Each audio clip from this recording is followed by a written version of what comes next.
Today is the 11th of July and it marks Africa Against Corruption. 20 years ago, the African Union adopted the African Union Convention on Preventing and Combating Corruption in Mozambique in Maputo. Zakhona Mvelase is the founder of African Women Against Corruption Network, and Charity Nchimunya is the executive secretary of the African Union Advisory Board. They join us for a discussion in terms of how far we have gone in eradicating or partially eradicating corruption on the continent. A very good afternoon to both our guests, and thank you very much for your time this afternoon. Madam Charity, let's start with you. When we take a look, or when the word Africa is mentioned in 2023, it is not divorced from corruption. Why is that? Thank you very much for giving me this opportunity, and today indeed is a special day for the African continent, the 11th of July.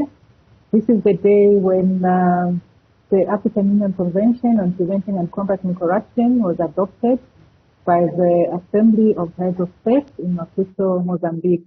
And so today marks exactly 20 years since the adoption of the convention. And for us, it's a key issue, it's a key aspect, because this is a day that affords us an opportunity to be reminded of the commitments that were made by African Union heads of state to recommit themselves to the fight against corruption. Of course, we are not yet where we want to be, but at least we have the commitment. We have an opportunity to also take stock of what we've been able to do and achieve on the continent in as far as the fight against corruption is concerned. And then we also have an opportunity on this day to look ahead, to look forward in terms of what strategies we can use to tackle the scourge of corruption. Thank you. Zakhona, what is commitment without will, especially from the work that you do? What have you witnessed?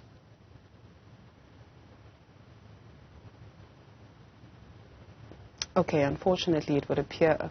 Zakhona, are you there with us?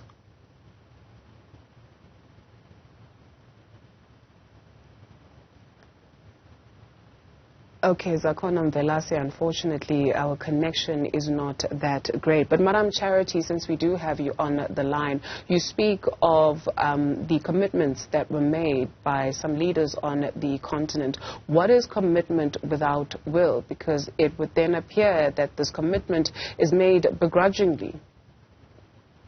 Yes, indeed, if there's no will, the commitment doesn't amount to much. But I think it's a bit different from the African continent. I think the will to fight corruption is also there. Recently, if you do recall, in 2018, the African leaders dedicated themselves again to the fight against corruption. And the entire year, the theme of the year was dedicated to issues of anti-corruption. And during that year, we did a lot of issues to amplify the various efforts that were being made by different member states to the African Union. And arising out of that, again, there are other policy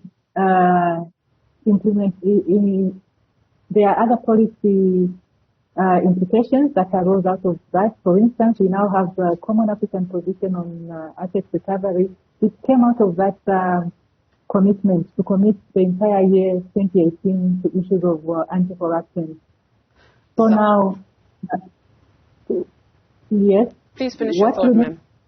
Yes, I'm saying the commitment is there, and what now needs to happen is to be able to translate the various pronouncements that have been made through different statutes, through different mechanisms, to be able to translate them at the member state level. And for this to happen, we need concerted efforts from everyone. That is government, state institutions, non-state actors. We need to be able to come together and see how best these commitments can be translated into action. And I think even the will, it will keep on growing as people demand more action from our leaders. Zakhona, I do believe that you are back with us. Zakhona Mvelase is the founder of African Women Against Corruption Network. From the work that you do, what have you witnessed as Madam Charity speaks about commitment, especially when we are now marking 20 years? Hi, thank you so much. And we are celebrating the 20 years of the adoption of the Africa Anti-Corruption Day today. And I think for us, what we have observed is really looking into how the CPI is currently, so the Corruption Perception Index. You can tell that we are moving in the right direction. However, this gives us a unique opportunity for us to have some deep reflections and also learning and re-strategizing in terms of what action do we need to take going forward. Because, I mean, if you can, like everybody else, if you ask a man on the street now, they'll tell you that African countries are corrupt. But how do we move from that into a more sustainable and more action that will make us look like there is something that's currently happening? So from us, it is a step in the right direction. We know that the African Union is doing, the African Union Advisory Report is doing the great work in terms of moving us forward in that way. However, we need to also start looking at, and I think Charity just spoke now about the collective action of everybody needs to be involved, and that is what African Women Against Corruption African Women Against Corruption Network is about, is really getting everybody's voice against corruption in the continent.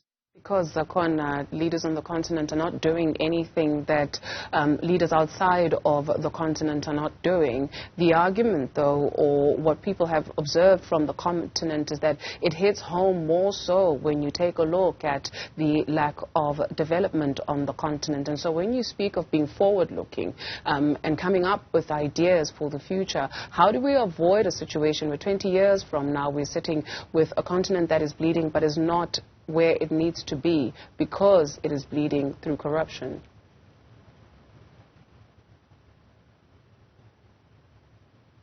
Sorry, my network is a little bit choppy. Can you please repeat that? Sorry about that.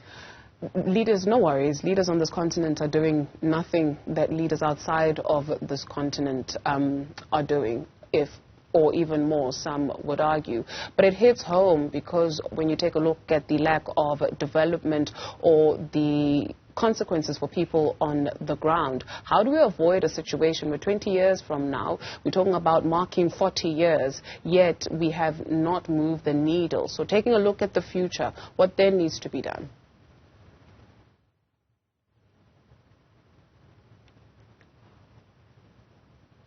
Oh my, I think our connection is corrupted.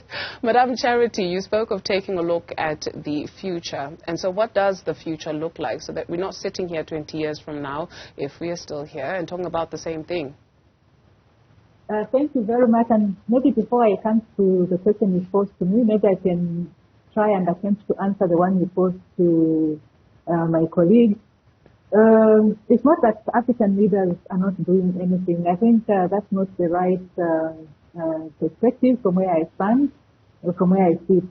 And I did talk about the commitments that they made in 2018 to come up with, to run with the theme of the year, the entire year, and look at maybe strategies to scale up the fight against corruption.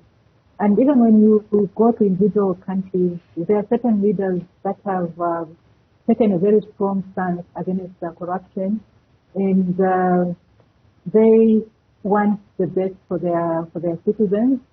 I know it may not come overnight because we are coming from a long way off, but I think there's something happening in certain countries. So I think it's not right to have to, maybe let me correct the perception that African leaders are not doing anything to fight corruption, to further the interests of their people, the development, their access to social services and all that. I think there's something that is happening on the continent. But as has been stated, it may take a bit of time for certain impacts to be felt on the ground. But looking ahead now, and maybe riding back on the many political pronouncements that have been done, the many mechanisms that have been put in place, I think there's a concerted effort from different sectors of the African continent, starting from the political leadership itself. Thank you very much. Unfortunately, that's all the time we can afford. Thank you very much to both our guests, Zakhona Mvelase, founder of the African Women Against Corruption Network, and Charity Nchimunya, Executive Secretary of the African Union Advisory Board. And we do apologize for the choppy connection.